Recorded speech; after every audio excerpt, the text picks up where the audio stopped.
नमस्कार।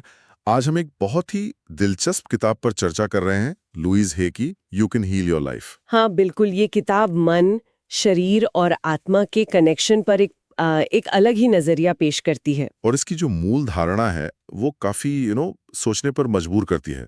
क्या हम वाकई अपने विचारों से खुद को ठीक कर सकते हैं, ये सवाल है। सही। और यही यही इस किताब का सबसे अहम, शायद सबसे क्रांतिकारी तर्क भी है।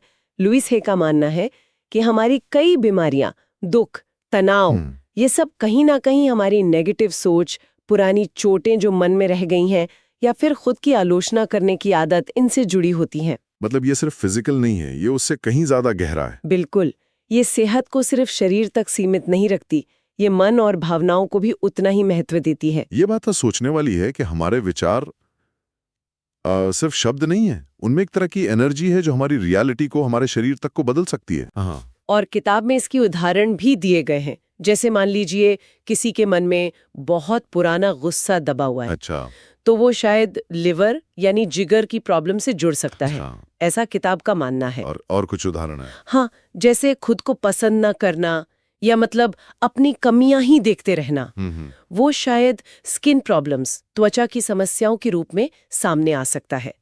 किताब कहती है कि ये शरीर का हमसे बात करने का तरीका है, एक सिग्नल कि अंदर कुछ ठीक नहीं है, इमोशनल लेवल पर। लेकिन क्या ये कनेक्शन मतलब साइंटिफिकली हर बार प्रूव होते हैं? देखिए, किताब इन्हें वैज्ञानिक प्रमाण की तरह नहीं, बल्कि भावनात्मक ऊर्जा के पैटर्न के रूप में देखती है।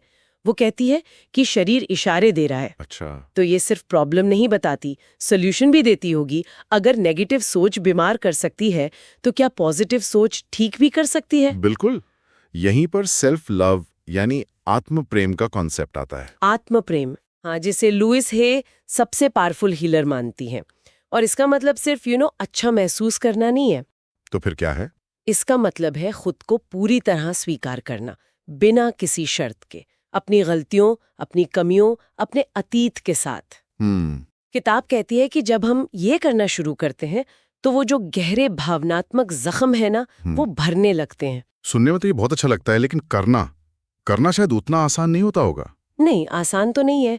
और किताब ये मानती भी है, ये एक सफर है, एक प्रोसेस है, कोई एक दिन का काम नहीं। इसमें अक्सर अपनी पुरानी धारणाओं को चुनौती देनी पड़ती है, खुद को माफ करना पड़ता है, दूसरों को माफ करना पड़ता है, बचपन की बातें जो मन में बैठ गईं, उन्हें पहचानना होता है। तो ये एक तरह की मेंटल एक्सरसाइज है। हाँ, कह सकते हैं। सचेत प्रयास लगता है, लगातार अभ्यास करना पड़ता है। और इसी अभ्यास में शायद वो अफर्मेशंस यानी सकारात्मक वाक्यों की बात आती है। बिल्कुल सही।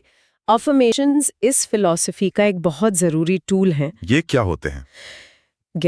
मतलब कैसे काम करते हैं। ये पॉजिटिव स्टेटमेंट्स होते हैं वर्तमान काल में, जैसे मैं खुद से प्यार करती हूँ और खुद को स्वीकार करती हूँ, या मेरी जिंदगी में सब अच्छा हो रहा है। अच्छा। आइडिया ये है कि इन्हें बार बार दोहराने से हमारा जो अवचेतन मन है, सबकॉन्शियस माइंड, वो धीरे धीरे रीप्रोग्राम होता है। रीप्रोग्राम? हाँ, मतलब पुरानी नेगेटिव सोच की जगह नई पॉजिटिव सोच ले लेती हैं, विश्वास बदल जाते हैं। ये बड़ा दिलचस्प है कि शब्दों में इतनी ताकत मानी गई है। क्या कोई भी पॉजिटिव वाक्य काम करेगा या कुछ खास तरीका है?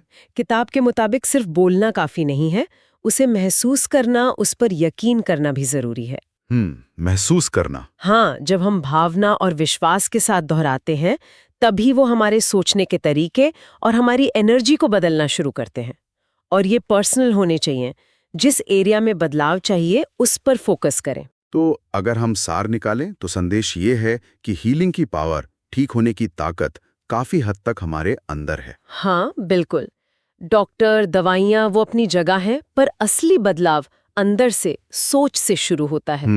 हम अपने विचारों और विश्वासों को बदलकर अपनी भावनात्मक और यहाँ तक कि शारीरिक स्थिति को भी प्रभावित कर सकते हैं। अतीत तो नहीं बदल सकते, पर सही कहा, अतीत नहीं बदल सकता, लेकिन किताब इसी बात पर जोर देती है कि हम वर्तमान में, इस पल में अपनी सोच को चुन सकते हैं, उसे कंट्रोल करना सीख सकते हैं। हर पल एक नया मौका है। बिल्कुल, हर पल एक नया मौका है, एक अलग विचार चुनने का, एक बेहतर भविष्य बनाने का रास्ता खोलने का। यानी हम अपनी सेहत और खुशी के लिए सिर्फ बाहरी चीजों पर निर्भर नहीं हैं। हम खुद एक एक्टिव रोल निभा सकते हैं। हाँ, यही सशक्तिकरण है, यही एम्पावरमेंट है।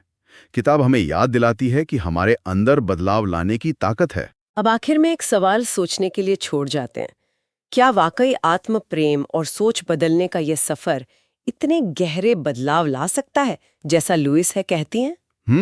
ये सवाल तो है। ये सिर्फ एक किताब नहीं है, ये जीवन को देखने का, खुद को समझने का एक पूरा नजरिया है जो हमें अपने अंदर झांकने और अपनी शक्ति को पहचानने की प्रेरणा देता है।